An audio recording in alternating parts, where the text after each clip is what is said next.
All right. I can pod you the world. Hey, everybody. Anybody out there? It's me. It's Wade. It's your old pal Wade. And with me, I think this time is Glenn Hall again, as always. Your instincts were correct. I am still here. All right. Okay. Yeah, we've had some technical difficulties. I don't know who's anymore. It's Sean Parada in here. I am here, back and better than ever. Oh. Not true. All right. I am here. Well, yes, I'm also here, and we're here to talk about this is that podcast with the bad name, Star Trek Resignation, Strange New Pods. That one's fine. Yeah. Lets you know what this show's about, right? We're talking about Star Trek Strange New Worlds, and when we get around to it.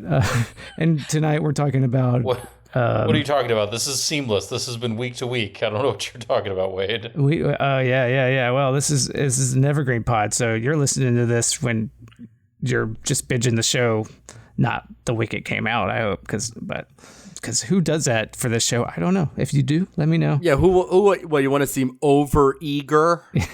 Right. I don't think so. Yeah, you can't let people know that they should make more of these or anything. Or that You can't text them back too soon. Yeah, Make them wait. that's right. We're talking about what are we talking about? Which episodes are we talking about? The ones that just came out? No. Or what? 5 and 6. We're talking about episodes 5 and 6, right? We're talking about Through the Lens of Time. And the Sehlat who ate its tail. Sorry, I didn't mean to step on you there. No, that was some Mind meld. Vulcan mind meld shit. That's right. Yes. I know what Star Trek is. I'm definitely not looking at Wikipedia right now. Huh? Oh, I'm not either. I'm looking at memory of. Yeah. So these were good episodes, right? Usually we come on here and we shit talk this new Trek pods shows that aren't maybe as good as we want them to be, but this one's fine. So I guess we can wrap it up. Well, I'd say no. I liked them. See you next week. Yeah. Well, I will say, sorry, excuse me. I'm not dying this week. You will cough. I like it. Yeah, that was dramatic. I apologize. But I was going to say it, when you actually break down the new Trek era, as I think Wade lovingly calls it, I mean, they're probably like 2 for 5 on average. I don't know. I'm just trying to think of how much is, what percentage has been actually worth watching. And I don't know. I feel this show's been worth watching. Lower Decks. That last season of Picard. That last season of Picard. So yeah. Yeah, Lower Decks. And Section 31, of course. Yeah, Section 31. Yeah, everybody loves that. Yeah, the greatest movie ever made. Yeah. I read a byline. It said Star Trek finally has its Citizen Kane. Oh yeah. We covered that already. Everybody knows how much we love that movie. We loved it. If you haven't, go listen to the fucking podcast about it. Yeah, no histrionics. We're still using the art for it for half this season. We're just having some Section 30 fun. Yeah, that's right. Exactly. And Prodigy. Oh, everybody forgets about Prodigy because it's not on the service anymore because they sold it. Oh, of course, Prodigy. Yes. Real weird. I need to. It's on Netflix now. Yeah. I started watching the second season on there somewhat recently, and I need to pick it back up. Yeah, I feel like a lot of people start if they're like me, they started watching the second season and said, "Oh, this is okay. It's going straight Voyager sequel," and then you stopped watching it for whatever reason and never picked it back up. Well, I mean, like everyone else, I'm definitely in the hole of God damn it, there's too much fucking content and there's just not enough. Unfortunately, the kids Star Trek show falls way at the back of the queue. You're like Right. you're like Kiefer Sutherland, Glenn.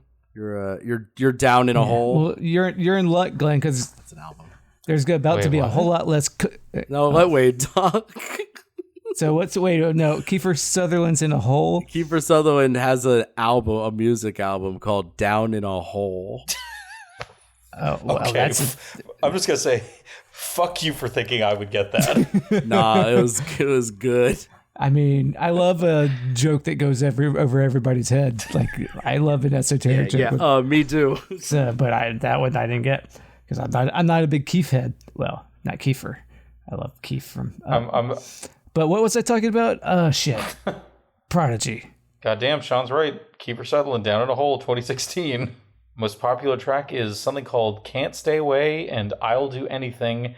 And then third is Not Enough Whiskey. God damn it. What were we saying about Prodigy? Not Enough Whiskey is my personal favorite. Great start to a Star Trek podcast. What the fuck was I saying about Prodigy? It was fine. Oh. Or not. Yeah, you start watching it and you drift away from it. I was going to say, Mr. There's too much content out there. Well, you're in luck. The monkey's paw curled because now they're going to stop making all this shit because nobody's making money. Right. Everyone's tightening their belts. Yeah, everybody was so happy about all these shows they couldn't get around to watching, but turns out when you make too much, people can't watch it. Right? And they're going to make, well, I don't know what they'll make. Most of it will be bad, but that's fine as long as some of it's good. But now, I don't know. The world's falling apart. TV's in trouble. Yep. Yeah. Every day we stray further from Surf Dracula's light. That's right. I'm not going to be able to fix it. No one's given me the opportunity to. So, I mean, so let it burn. Oh, Jesus.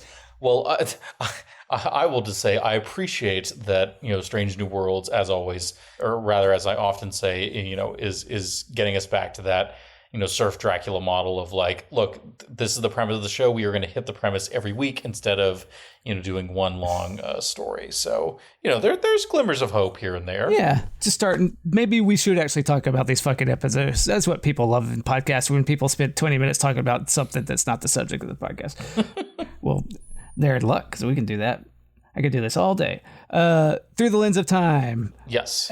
Originally on Paramount Plus, such a great fucking app that everybody should have. They misspelled the title and had to change it back. Wait, is that true? Yeah. Look, Memory Alpha wouldn't lie to me about it. Yeah, no, a lot of people spell Lens Lense, but that is a misspelling. There's no E on the end of Lens, and Paramount Plus got the name wrong for some reason. Yeah, is that even a word? Lens? Yeah. Lens, like in your eyeballs? Oh, no. I mean, with the E on the end, no, it's not some spelling. I Googled it and it goes, did you mean lens? Yeah, exactly. Man, that seems shockingly Bush League for big studio streaming show. Yeah, well, when you get into the nitty gritty of how these companies work, it's not as surprising. Oh shit! I can't be saying stuff like that. Lots of failure points in the chain. But it was a good episode. And actually, there's a lot of Star Trek to talk about in here. This is like, I guess, do you want to do a synopsis? They find an archaeological thing and they do some time shenanigans. Yeah, exactly. It's kind of that's my kind of synopsis, baby. Yeah, because I want to talk about they redshirted a guy, and I'm here for it. Yeah. He didn't wear a red shirt. Yeah. They kind of redshirted him on a cosmic horror level. Yeah. I was like, oh, because, we were talking throughout the season of covering this. We were like, oh, I like that guy. Oh, they're bringing him back. He's going to be a regular. And then they fucking shanked him in this. And I'm here for it.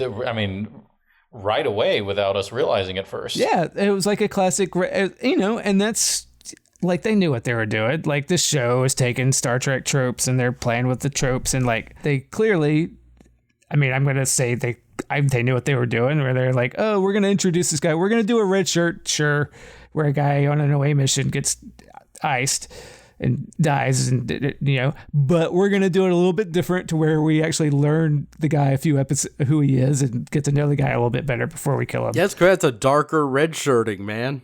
Yeah. And it was a surprise. It's better when it's just some grip. Yeah. Because I like that guy just fine.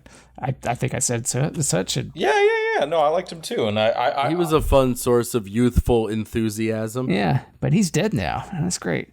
Exactly. Yeah, he real dead. Yeah. He's not a source of anything anymore except carbon. Mm-hmm. Now she's sandwiches for worms. That's right. But he's stuck. Is he still stuck in time? No, they got him back onto the ship, right? No, yeah, they got him to the ship. and then he died. He got possessed by a space demon or something. Yes, and then they had to kill him. I guess the synopsis could be helpful. Well, I mean, if you insist. So it's basically it's like one part Indiana Jones, one part Lovecraft, one part Event Horizon. Yeah, Chapel's fiance is like how sorry to bring up Discovery. Boo. Michael Burnham was an what was her job? Xenoanthropologist. Xenoanthropologist, I believe, was the field. Yeah, and the boyfriend / fiance is a medical archaeologist, which I believe that goes back to the TOS when they bring him in. That's his gig. That's what he's into. So I mean, they're not pulling it out of their ass. But yeah. Well, and like I guess I'm curious what role this guy is going to have, if any, in the rest of the season. And he's not in the next episode, but I mean, we talked about this last episode, but like talking about this kind of like weird romantic dynamic that's forming, for Spock in particular, where, he was Corby. Dana was the dead guy. Corby is the boyfriend. Oh, yeah. No, I interrupted you. I'm so sorry.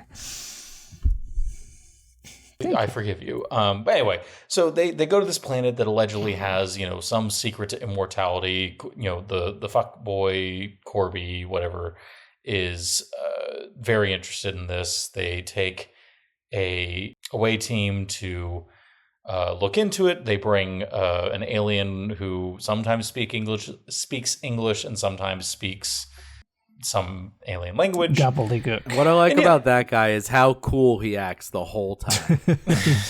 Spoiler alert, that guy ends up kind of dying like a chump. Yeah. Yeah, he's like, it's the devil, basically, or, the right, exactly. Yeah, and then he runs into a laser, idiot. Yeah. Would have been better off with the devil. Yes, clearly. And so, yeah, like I said, it's like they kind of do this, like, kind of, in the Mountains of Madness, or at the Mountains of Madness or whatever. Right. Where, they throw out a lot of quantum, nonsense. Right, because the description in the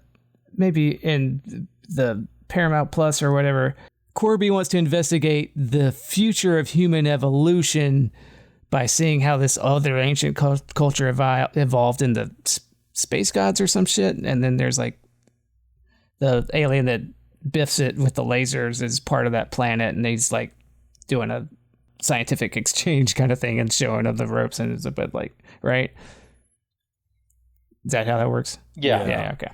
Yeah, like he's like their liaison. Yeah. And Sean, you're right. Like this guy, like, for most of his screen time is like totally chill, cool, collected. And so when he dies, I mean, it's not fully played as a joke, but it is. It's a bit jarring. The show definitely wants to be like, oh shit, like this guy who was a real cool customer is shaken by this, so shaken that he, doesn't think, and he runs into, so this is a big, serious danger thing. I'm like, all right, sure. All right, fine. All right. I like it, but I'm just like, yeah, I don't know. I didn't need this guy screaming like a little baby and running into a laser. Right. It was really funny. I don't think it really did what they intended it to do, but I liked it. Right. Yeah, I really appreciated the disdain for human or alien life and characters in this episode. I mean, not character. It's not disdain. They gave you time with a guy to make you care about him, and then they fucking sure. Except for that guy, he was just like, yeah. I mean, he was a true red shirt after all, I guess. Well, and I think this is what I like most about the episode is the kind of slow burn reveal of like, oh, something's. I mean, you already know that like things are fucked up when the guy loses his eyes, but the kind of slow reveal that he's hosting this, or rather, not even hosting. He just is this, eldritch goblin thing. Right. Yeah, that character got the opening log, the voiceover log to talk about the episode. I'm so excited to be on this ship. Oh, dead. Brutal. I mean, just brutal. I sure hope a space god doesn't take over my body and try and kill everyone. Yeah. Maybe I'll get to tell a new friend about my curiosity about grenades. Well, here's a related question. So they put a lot of points in the script about Mbenga like being very fond of this guy. Mm-hmm. I ultimately landed on it not necessarily being romantic, but like I feel like you could kind of read it. I don't know. Maybe I'm wrong. I mean, you're welcome to read it anyways. I certainly didn't. I thought it was like Mbenga. It probably reads more paternal. He's a mentor kind of guy. And he like this guy's, and he cares about his patient. He cares about people, unless they're Klingons and they'll fucking kill him. But like he cares about people. Like, yeah. And we've all come to.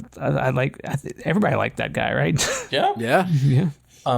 Well, but there were just a couple of points in the episode where like, are they again? And this might just be me, but like I thought like, is this meant to kind of imply some sort of, because it's the future, everyone's, fluid and free, and, sure.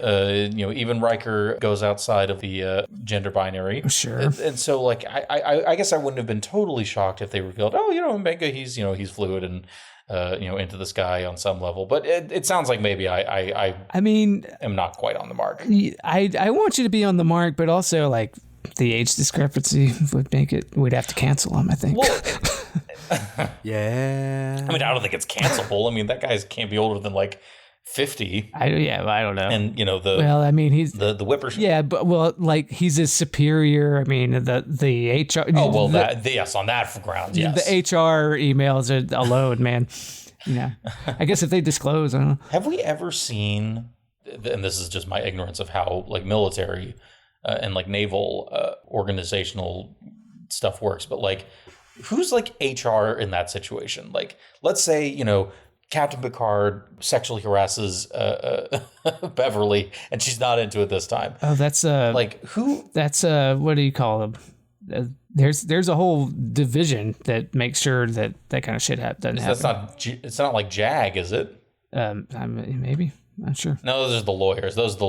Yeah, but there's like JAG's just the lawyers. The judge advocate general. The MPs are, I don't know what the. But that's for like criminal stuff, and which I guess this stuff could veer into criminality. But like, who's?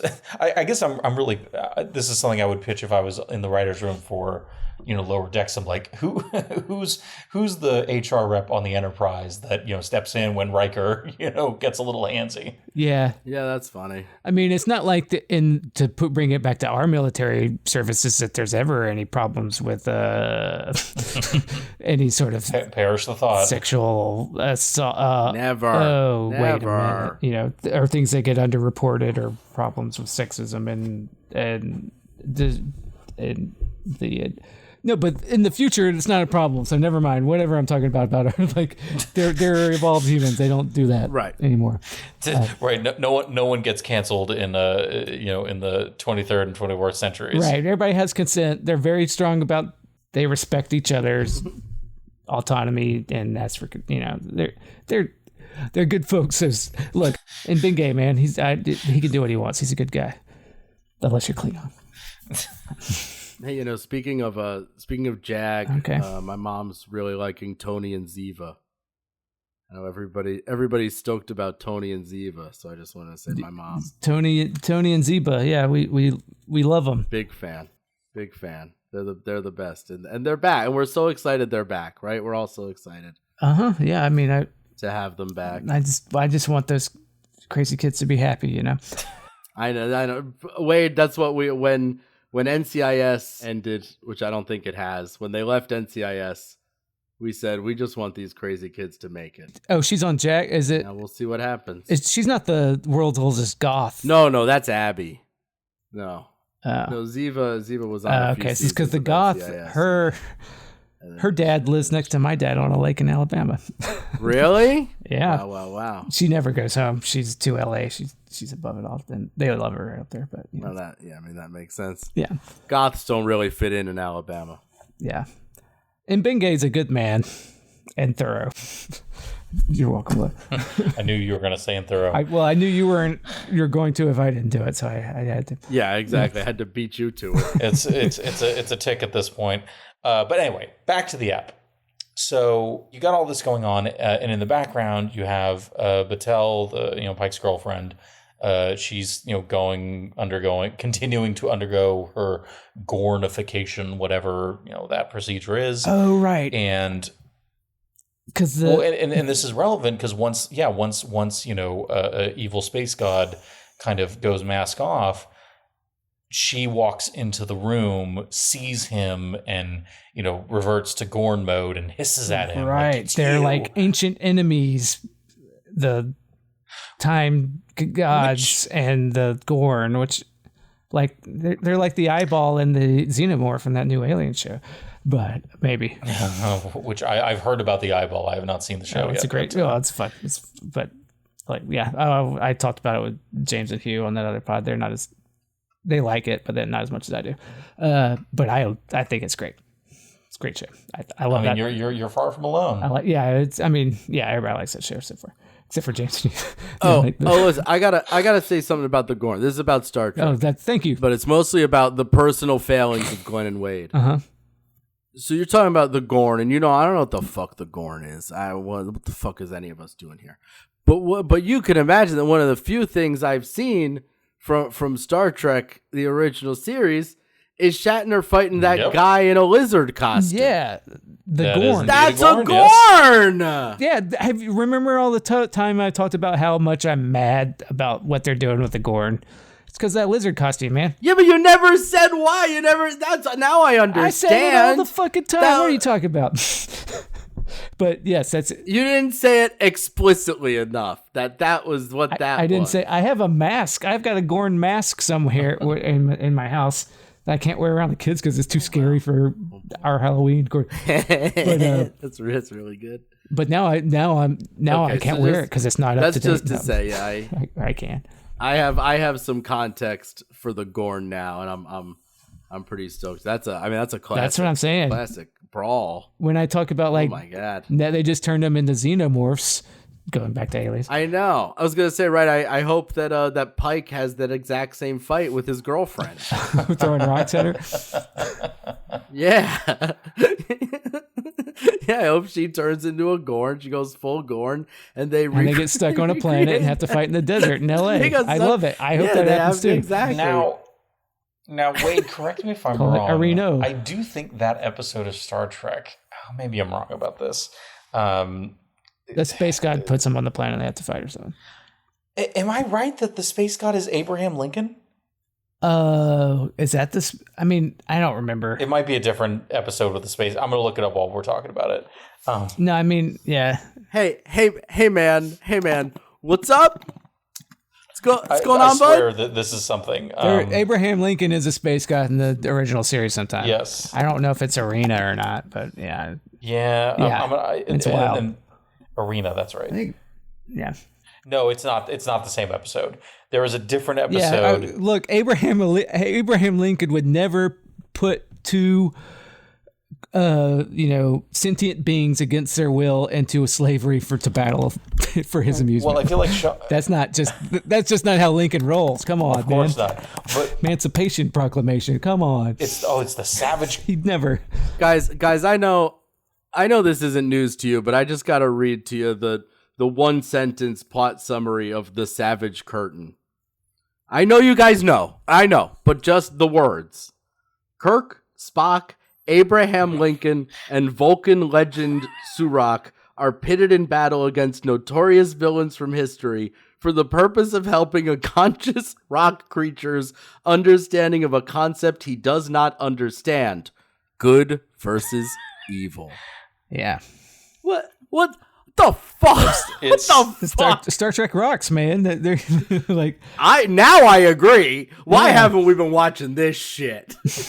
Well, Sean, I'm just sending you the picture from the episode when they first encounter Abraham Lincoln, and it's I mean, you could. You'll great. understand why it's an indelible memory. This is all right. Sorry. Yeah, I did not mean to derail. I did want to talk about the Gorn. Yeah, the Gorn are ancient enemies of The Vesda. The guy that the Bethesda. No. They didn't make Fallout. The Vesda. Vezda. Yeah, they didn't ruin Fallout. You mean? Oh, that's huh? No, sorry, I no, forgot. no, Yes, so that's right. They didn't make it originally. Oh shit! But materials call them the Vesda. I don't know if they ever actually say that name at any point in the episode. I think they did.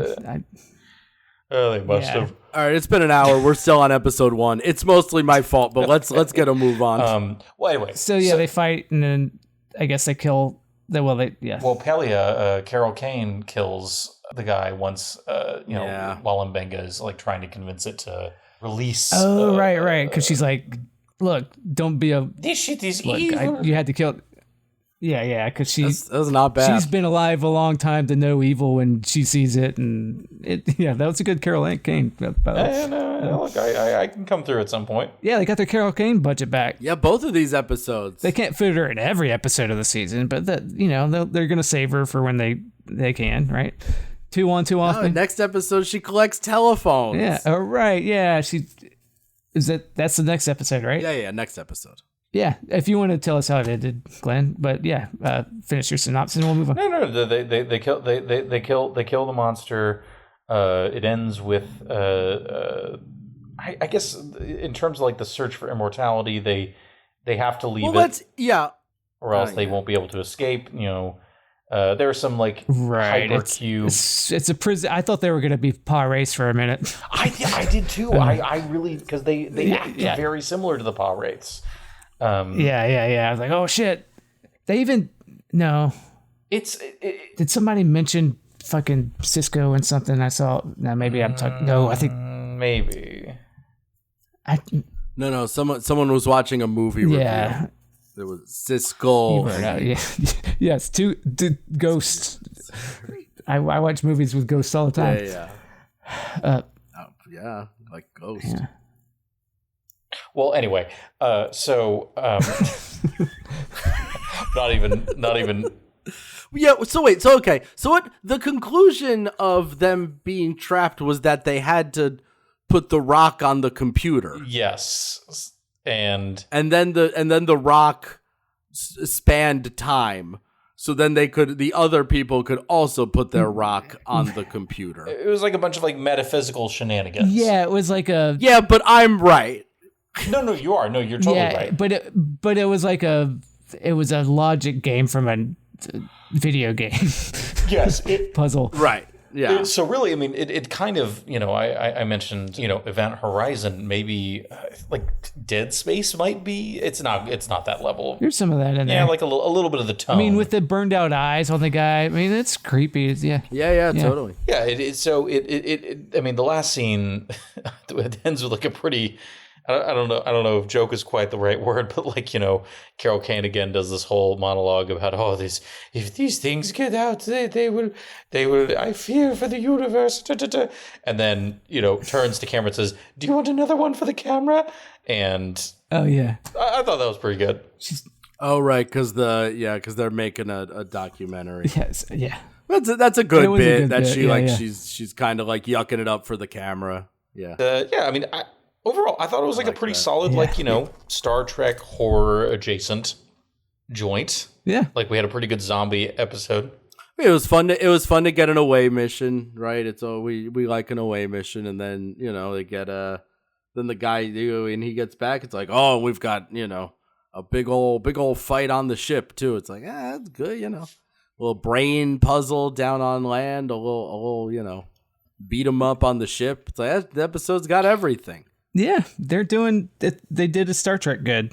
They did all the Star Trek stuff, but they, changed it up. So. Is this the episode where Spock and Lon kiss? Oh, is it? I can't remember. Is that the Sehlat? Yeah.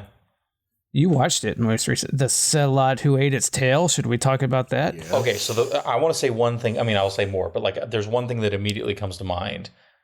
The scavenger thing is kind of what they did in Lower Decks, right? I don't know what that is. I don't remember. There was like a season of Lower Decks that was all about the pack leads, the Oh, dummy, yeah. Oh, the next episode. Oh yeah, yeah. Oh yeah. Well, this so the Yeah, there's a ship that eats ships. Oh yeah. They're packlets, but they're not. Yeah. Or yeah, and then it turns into like a. Well, they sure are. which They look. Yeah, no. Yeah, they did a flipperoo at the end. It's like class. Yeah. it's Oh, because this one is. This isn't even. This starts off. It's a Kirk story yes, when he was on the Farragut. When he became captain. and I will say this: I like the actor they have playing Kirk. I do like him. I don't think he's bad. I think he's doing a good job. Yeah. I don't think Oh, big old butt. He can turn he plays with the Shatner levels, like, the Adventure Hour, he turned the Shatner up to 11. Yes. And, because it's camp. And this one, I mean, I actually think he's doing a pretty good job modulating all that. I think so too. I think where Yeah, you can't go full Shatner all the time. I mean, no one can. No, it would be ridiculous. Well, and everybody laugh at you. It was. Well, and I think Yeah. where my head's at with it is that, compared to like Ethan Peck, where like I think he's actually like doing a pretty good take on the character of Spock. I know you disagree, Wade. No. Yeah. Like, no, I think this guy's doing a better job Oh. as Kirk than Peck is doing as Spock. Agreed. Yeah. I don't know. It's no. Feel free to disagree. Like, It's okay I to think be wrong. That's an opinion, man. well, it's tricky because again, it's like it would be dishonest for me to say that I don't like this guy's performance and that I don't like the actor, because the opposite's true. Like I'm like really enjoying him on the show, but like having so many of the original characters on the show now, of course, inevitably invites the comparisons to the other performances, just like we were talking about with Ethan Peck. Oh yeah. And I guess there's no world in which I'm saying like, oh, I like Ethan Peck better than never Leonard Nimoy, but and I don't think I'd ever even say like Zachary Quinto, but like I don't know, I'm gonna reach through the internet, just slap you across the face. How dare you? Sir. no. But there is, I don't know, it's. But you like the new Spock better than you like this new Kirk. I think that's probably true. Well, I certainly don't agree. I don't know if I can articulate quite why that is. Wow. Well, Because I like the character of Kirk. I like the old Uhura more than the new Uhura. Am I right, fellas? Come on now. I like. Come on now. I like every Uhura. Yeah. Well, yeah, But I think part of the difference between the approach to what they've got a new Kirk and they've got a new Spock. For Spock, they've got Ethan Peck, who's not up to the task. Sorry, but also, or maybe he is up to the task, or whatever. Whether he's up to the task or not, they've decided no, we can't do Leonard Nimoy. And I've talked about this in others. Like, so you have to either try to find a new direction or just do Nimoy, right? So they've gone a new direction, and they've like, this is all about Spock exploring his human side. So it's a different Spock than the one we've seen in TOS, which is different than the one we see in the movie. So we're doing Maiden, Mother, and Crone for Spock, I guess. All the stages of Spock. Sure. Whatever. They're doing something different with the Spock. But for Kirk,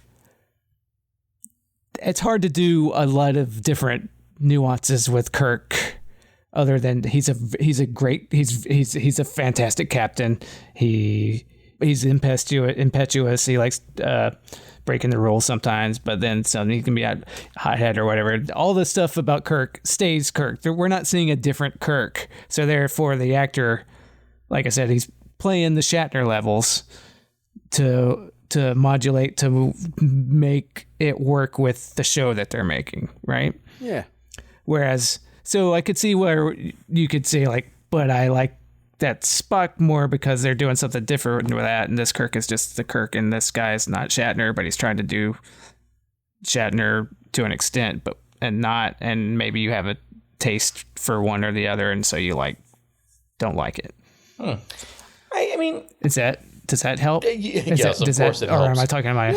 No. It's and like, look, this is kind of this weirdly unique to our era of pop culture thing of like, well, now we have so many properties in which a character has been portrayed so many times and like also has like a pretty clear not lineage, that's not the right word, but like, obviously superheroes are the most common thing where it comes up, but like, because everything is IP, everything is some sort of, reboot or remix of what came before, we're just inevitably going to be comparing to, what's been done in the past. And with Spock and Kirk, it's like, I don't know. I'll be talking out of my own ass if I keep going down this route, and I don't want to detract too much from the episode itself. Right. When Peck has tried to do Nimoy, he falls flat on his ass and looks like a fool, or I think he sucks. Whatever. And Strange New Worlds, he was trying to be. They still were trying different things, but he just wasn't up to the task of being Nimoy, and so they tried to do it different. And he's fine. He's gotten better, or whatever. Well, and this guy's he's not on the show as much, but like they give him. Well, and that's a benefit, right? The fact that he's not to like his ability to do the performance, right? He doesn't have to be Spock for, like 15 to 20 minutes every episode. Like that's harder to do than show up, do a guest spot as Kirk, kind of sit in it, luxuriate in it, and then you're out for a couple episodes and everybody forgets about it, Yeah. There's a lot more flexibility. Yeah. Well, about the episode, but yes, the episode itself. The Farragut gets blowed up in the beginning. No, Glenn's ready to talk about the off episode. track, and I apologize for that. No, look, we should talk about the Kirk and Spock of it all. I mean, that's like they don't have much chemistry. We could do it, or we could just tell everybody what happened the episode they already watched. So I mean, one last thing I'll say is Kirk and Spock, I don't think they definitely don't have the same level of chemistry as any of the other pairings we've had. I think that's something we can all agree on. Oh, you mean these actors you're talking about? Yeah. Yes, I will say, yeah. Well, because Ethan Peck's a dud, but no, I mean they don't get put together. They're not put together to have that chemistry just yet, even because other than the love triangle they're setting up, and I'm sure they're gonna try to end it with them being at odds or something over a fucking girl or something dumb. Because Spock, then they're gonna fuck each other. Well, I mean that's the way it should be. That is the future. Yeah. Hey, who's what pairings? Who's got the best chemistry out of all the captain, first officer pairings? I mean, I'm always gonna say Riker and Picard, but that's hard to. I do really like the chemistry between Chakotay and Janeway that eventually develops in Voyager. Yeah, I mean it's fine. I guess. I don't know. There's damn, so dismissive. Chakotay's just a wet noodle of a character with all these ideas sold to him by a quack about what Native American is by a guy that wasn't even Native American consultant that pretended to be and sold them all about this is what being a Native American is, and that's what they did with Chakotay. But the consultant they had for that was like a fake. And that's wild. That is very wild. So it's all the 70s like spirit animal stuff, which that's part of, but like kind of like the homogenized like wrong interpretation of what everybody just kind of tropes and cliches about. That's kind of what they do with Chakotay. Well, heritage. I mean, look, I wasn't saying they were my favorite. I just was saying I appreciate the dynamic that forms between them, separate from the very problematic stuff. That cultural, all that stuff is actually different than just the chemistry the characters have. Right. Wade, I'm on Glenn's side now. Oh, what a world. But and then they get together and they'll smoochy right at the end. And I mean, I feel like we skimmed over a pretty important development, which is that these scavengers are humans. It's eventually not Packlids. Yeah, the humans. They're from a generation ship, right? They got sent out before the Botany Bay. Yes. Well, they say it's in the aftermath of World War III. Right, which is the Augment War. Mm-hmm. Correct. And I mean, this episode ends with them. I guess the first hint you get of this is when the what is it? It's a Pike and Lon are in a shootout with the scavengers who are in these big daddy BioShock spacesuits, and there's a moment where, they kill a couple of them, and then one of them has, Pike dead to rights and pauses. And at first I was like, oh, well, this is just the classic, sci-fi, or action movie trope of like, oh, the bad guys show. Yeah, enemy mine. They're going to come to taunt and learn that they're not so different kind of thing. Well, that too, but also just the even more basic trope of like, oh, the bad guys are going to show restraint, which allows the good guys to kill them without mercy. Well, the good guys should show mercy, right?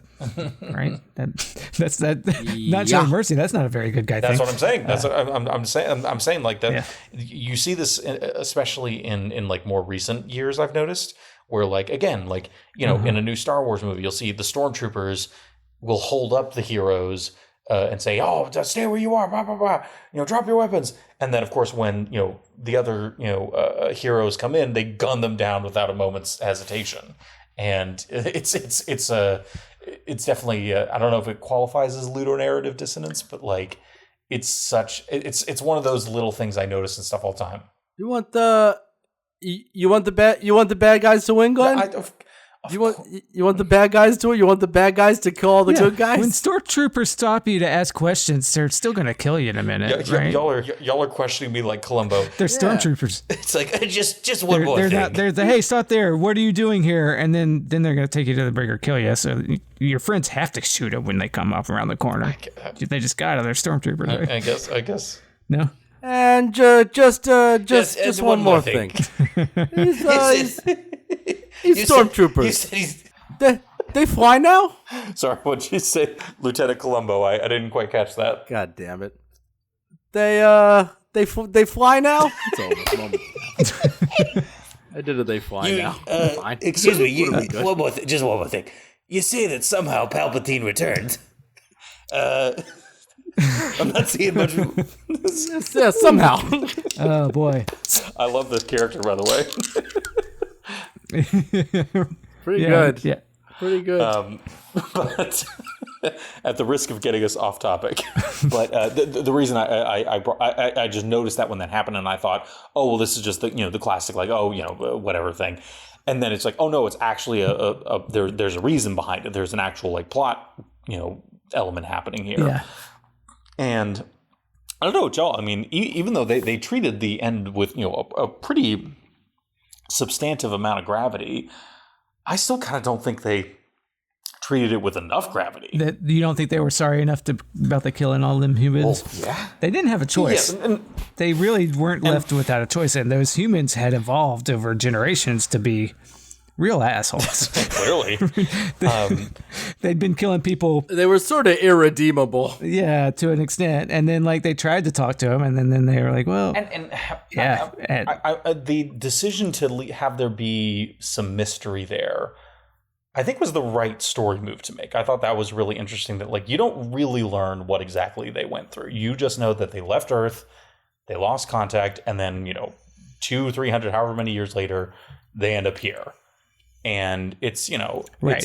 They left before warp. And so like all their warp is stuff they just scavenged from. I mean, it was a hard life. And they talk about that in the episode. Like it must have been fucking brutal to be out there. And then it sucks that, we evolved and learned to be good little humans. And because of the conditions maybe that they had, they fell into this. And yeah, it leaves a lot to the imagination, which I think was a wise choice. Yeah, it's like I mean, in a way, that's like the kind of stories that Star Trek it excels at. There's old, almost like little morality question, like Twilight Zone, like ooh, but what if Yeah, absolutely, and I think that's kind of where my head's at too, where it's like, again, like they definitely treat it as like, like Kirk is feeling, pretty, pretty conflicted about the fact that like he just killed 7,000 humans. But even then, I think they kind of gloss over him. Like, I mean, that's not like every 7,000 one of those people, humans was like I presume like an able-bodied man. I think it's safe to say that was like a whole, society of people, and all the disturbing implications. Oh yeah, and that developed in the scavenging and being assholes, but they had their own society and people and probably children, and that's fucked up. That's exactly I'll admit that's exactly where my head was. That's I don't think those were all soldiers on there, and no, I mean it was a generation ship without warp. It's been a long time, They're not the people that left. They're a few generations now, right? Exactly. So and I mean the whole point of a generation ship is people be fucking right. And yeah. Were they augments or were they not augments? It doesn't matter. They're human beings. I don't think they said one way or another. The most information you get is when Carol Kane is saying it was in the ashes of World War III. She says we didn't have warp yet. I'm like, bitch, you had warp. You got to Earth. Right.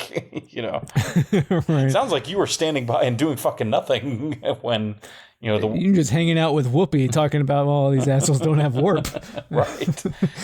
And that is so funny anytime they establish oh yeah, no, these aliens were here before First Contact. I'm like, huh. There's, especially with the immortal ones, it's yeah, you stood by while a lot of very harrowing things happened that were they playing cute and kind of insinuating that Carol Kane is an immortal alien and 100 years later she's going to be an engineer on a starship? When she's talking about the 80s, yeah. She's pretty big in the 80s. Oh, right. She said she's a roadie for the Grateful Dead. Yeah. If it turns out that Carol Kane was once a roadie for the Grateful Dead, there you go. But I wouldn't be surprised. Wouldn't surprise me none. Yeah, right. I mean, they're playing fast and loose. If they were insinuating that, they're not going to say outright. But I guess you know what? That's fine. I'm here for it. Insinuating that she was on Earth for longer. Yeah, that Carol Kane right now is an alien, and someday she's going to be on a starship. Oh, I see. I didn't quite follow what you were saying earlier, but you're saying that our Carol Kane, the suggestion would be that she is the alien and that she will in the future. Got it. I'm with you. Or yeah, this Carol Kane was on Earth in the 80s. Maybe she was a successful actor. Character actress, right. Yeah. Who knows? Was on the Unbreakable Kimmy Schmidt. Oh, when I was on... Yeah, the thing she's the most known for. When I was on this... I don't know, for some reason, it's the first thing that came to mind. It's I was on the sitcom by Tina Fey and Robert Carlock. Yeah, that's the sitcom she's most famous for. Not Taxi or anything. No. Oh, wow, full disclosure, I did not know she was on Taxi. I've never seen Taxi, so... Oh my God, Glenn! So do you even Carol Kane? Evidently not, bro. Do you even Carol Kane, bro? That's why. I mean, if you notice, she guest starred recently also, and It's Always Sunny in Philadelphia. As a love interest for Danny DeVito, because she knows him because they worked together for years on fucking Taxi. Well, I mean, I'm not that old. I wasn't old enough to watch Taxi when it aired, unlike some of us. Look, Glenn, all you talk about is old fucking sketch comedy duos that you have no business knowing about. You could watch Taxi. Hey, Mitchell and Webb is well within my lifetime. I will have you know, sir. Well, I mean, Taxi's within your lifetime. Is that true? Is that true? It was, but I mean, Taxi's early 80s. So just maybe even 70s. I just missed Taxi. No, not really. But I didn't watch. Well, I watched a lot of Cheers as it aired, but I wasn't watching Cheers when it started. I watched that shit years later on fucking Netflix. Nick at Night, baby. What were you watching on Nick at Night? Yeah, I grew up watching, fucking Three's Company came on every day after school, but I'm older than you guys. I don't know. But all the sitcoms were there. No, come and knock on our door. We're with you. Yeah, actually, yeah. Come through my window. Yeah. Three's Company too. What's the song? Come through my window, or come to my window. That's what? He's doing some Melissa Etheridge. That's something different. I'm doing the Three's Company theme song. That's not a TV theme song, Glenn. We're doing TV sitcom themes. We'll be waiting for you. Anyways, I don't know the note. Did you know when the ship blows up, there's a TARDIS in there? Is there really? Oh, I didn't see that. No. Yeah, I was reading that. Yeah, there's a TARDIS there in is there, yeah. there. it ain't a TARDIS. This is something I would love to pod about someday. There are multiple, like, I think there's a Doctor Who Star Trek crossover comic. I think it's like all IDW stuff. Well, yeah, there's comics for everything. Sure. So the ones I know of, I think there's Doctor Who and Star Trek. There's probably Star Trek meets Alf. There's all that shit. I don't know. I mean, I fucking love that. Sold. I hope not in Discovery. Keep Ralph away from Grudge. But I know there's an X-Men Star Trek, A lot of them. and I believe there's a Green Lantern and Star Trek, and like you said, I'm sure there's absolutely more. But like those are the three I would love to talk about at some point. No, I was like, oh, it's like, did somebody gift me like one of those Star Trek X-Men books that I have never read? No, they didn't. Peter David wrote some of those, but then they did some other ones. I think. Rest in peace, Peter David. Love Peter David. He's a comic writer. Did Star Trek novels. Yeah. Okay, I didn't I know. understand context clues. Okay.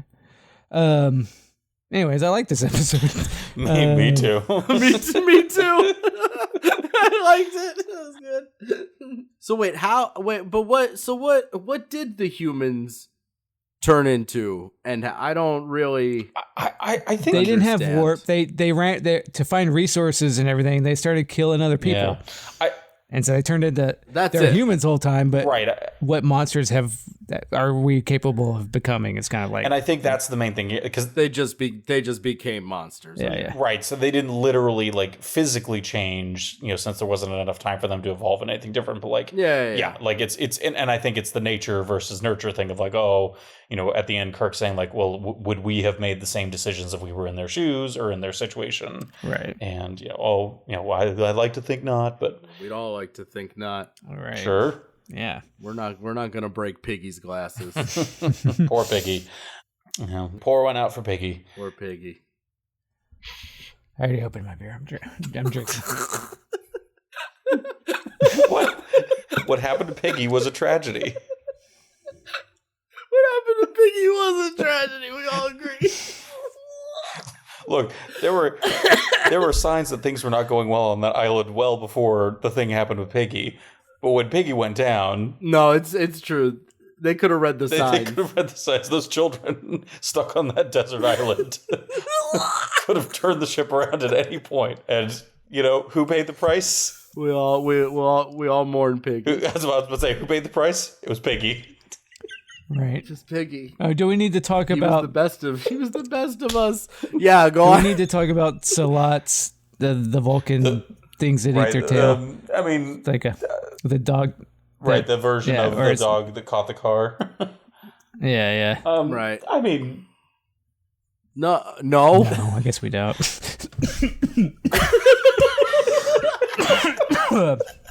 wait, hold on. Are we, Sean? Are you sure you don't want to talk about Sehlat and how they eat their tail?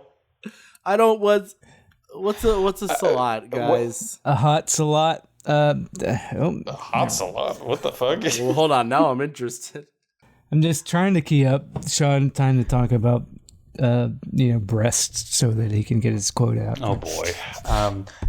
Wait. I See, I'm classy. I call them breasts. You call them breasts. Well, good. No, that's good.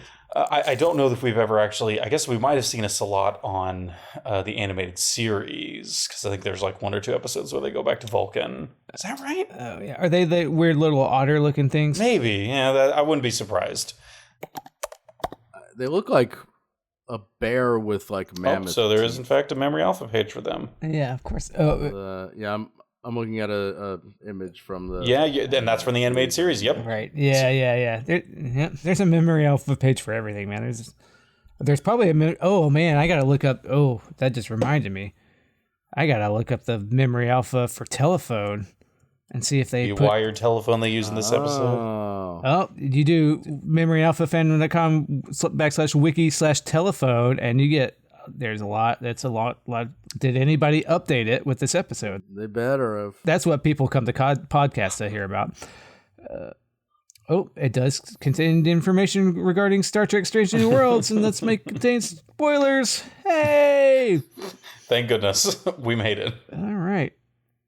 the use of phone and cable in lieu of standard comms mirrors the eventual use of wall-mounted intercom. That's right. I said that. And they're doing extra. They're explaining the lore. They're retconning shit. Why shit is one way, and right. Yeah, they're doing the work here. Exactly. They looked at those phones. They said, "You know what? This is useful. We like this." Mm-hmm. Doing the work. Hey, I'm not the only one, right? If I served on the Farragut, I probably would have gotten in trouble. Yeah, I think that's safe to say. Yeah, I was like, yep. That's a much better way of making that association. I got you. Don't worry. Listen, I've got limits, even on the pod. All right, I'm not. Yeah, like I know you don't think that you could say it. Just yeah, listen, I can not record it. I am allowed to. I'm not giving you and I'm not going to ask for a pass to say it myself. It's not the 90s anymore. Yeah, certainly. Because I'm in LA, I can say it. Nope. As much as I loved watching Kids in the Hall. Right. And this is not my podcast, so I am not coming on and saying it. It'd be hard to justify in a Star Trek podcast. I think that's a very sound judgment on your part, Sean. Every now and then, all right? Just one more thing. You sure you don't want to say it? It didn't even make any fucking sense. Good, man. I don't care. It's good. Okay, as long as you like it. Oh, fuck me. I mean, yeah, good episodes, good show, good Star Trek. Sean can even tolerate it, which is great. I like these episodes. I truly like without qualification. As always, I'm sure there's stuff I didn't get. I'm sure you guys fucking creamed your jeans when they said first contact. Nah, forgot it. Okay, great. Glenn, did you cream your jeans when they said first contact? Not this time, at least. All right, good. Not saying it hasn't happened. It just didn't happen this time. Right. Yeah. But yeah, these were good, even just for a normie. Yeah. When Star Trek is good, it's really good when it's doing, and it did Star Trek good, so it was really good. I'm here for it. Yeah, both of these episodes had some action, but weren't, like trying to be, like an action show, like an action movie. Right. They felt Star Trek-y still. Yeah, that's because you don't have to be dumb as fuck to actually have action. Oh shit! It was like, it's a movie. Why don't people think about it? We don't want to. Someone might be bad at Mr. J.J. Abrams. Yeah, or Discovery. Yeah. Yeah, true. Yeah, Discovery had a lot of action, which is weird because it was so boring. I know, because that's all it had, and it didn't have any actual, like, the characters were not any good. No. The problems they were solving were hackneyed and just kind of assembled for the plot to support the action instead of the action supporting the plot. Wait, did you ultimately, in the end, would you say your net rating of the fish guy was positive? In Discovery, the yeah, Saru, yeah. No, really? I kind of liked Saru. Okay, I mean, I love what's the actor, Davy Jones, but like the character, like he turns into a soap opera with him, Doug Jones. And then he's raising the dumb kid that was the reason that the whole universe didn't work anymore because he was a sad boy and a. Oh, you're right. Yeah, you're right. So, and they had an interesting thing with the companion species that like subjugated them forever and then just forgot about them. So, no, I don't think they did very good with the fish guy. Okay. All right. Fair enough. I tried. Yeah. They said, but we really like this actor, so we're going to make it about how much we love him. And it's like, no, you got to deal with the details of his culture and everything. And they just left it out behind. Yeah, it's fair. That was stupid. You're right. No, you're right. I liked how his arms moved. Anyway. Yeah. All right. He's a good. I mean, put that guy in a rubber suit, man. He's clearly the best. Like that's what he does. Nobody plays a fish man like Doug Jones. Yeah. Truly. Yeah, really. Yeah. He made people want to fuck a fish man. I wanted to fuck that fish man. It was sensual, man. Right.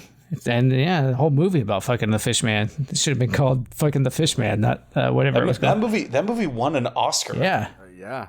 People wanted to fuck that fish guy so much that they gave it Best Picture. That's right. More like the shape of my cock and that fish man's hole and seeing if they match up.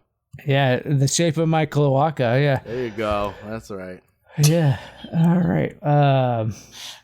I guess we're done. Waka I think when waka. we're talking about cloacas, I think as we could safely. Yeah, I think we're done. cloaca. Let's call this whole thing off. Excuse me, sir. Sir. How many more things we gonna do here, Columbo? There's one more thing. Is it a cloaca or a cloaca? I'm just trying to understand. I never know. I never know. Well, you see, the murderer said it cloaca, and yours clearly says cloaca. So therefore, And you know, Mrs. Columbo, she sometimes let me. yeah, there you go. Listening to Glenn lose the impression as he laughs, it's the impression he's doing is really some of my favorite shit. I really like it a lot. I'm having a great time, and what could matter more? That's all that matters, man. That's all that matters. All right, yeah. End this fucking podcast. All right. Self-destruct and turn the keys, guys. What is the code? Well, we haven't done this the whole season. I just said, oh, fuck it, blow it up. Oh, yeah, beta. Yeah, fuck it, blow it up. That's usually what we. Nobody has anything to plug, so we don't have to do it. I'm just gonna let. I can pod you the world. No, who cares? I got. Oh, okay. I'm just gonna let Sean's beautiful song play the whole time. Now, when did you last let Chris Pike decide? It's been fucking in my head for like a month, man. Can't get it out. There you go. Hell yeah. Take you new world by new world, over, sideways, and unfurled. What a song it is. And I told Jody, I was like, I'll play it for you. She's like, don't you dare. 'Cause it's, I'm so sorry. A new dangerous point of view. Admirals, I'm sure it's not winning me any popularity contests. Where to go, or say we're only trekking some strange new worlds. A fairy tale planet I never knew. But when I'm in a place with a brand new race, now I'm in a strange new world with you. Now I'm in a strange new world with you. Pretty okay fights. Ursula is scary. Oh, Ursula, like she won't, and it's like, yeah, I can't. I tried showing the kids Little Mermaid, and she got mad at me. That's so funny. No Disney movies, man. It's all about dead parents. Like, oh. I want to close my eyes. Quite a few worlds, and they are strange. In this show, I'm like a shooting star. I've come so far. Aladdin's an orphan, but they don't dwell on it. So maybe we can do that. In the third Aladdin movie, the second of the direct to VHS at the time, sequels Aladdin and the King of Thieves, it is revealed that the King of Thieves, the leader of the 40 Thieves, is Aladdin's father. Oh. Does he have a mom? Probably not. He's a rapist. I don't remember if his mother is addressed in that movie. I only remember that his dad is the King of Thieves. Just for the pod, for Glenn and Wade. Well, I'm glad you remember the second straight-to-video Aladdin sequel. Robin Williams, man. Love that guy.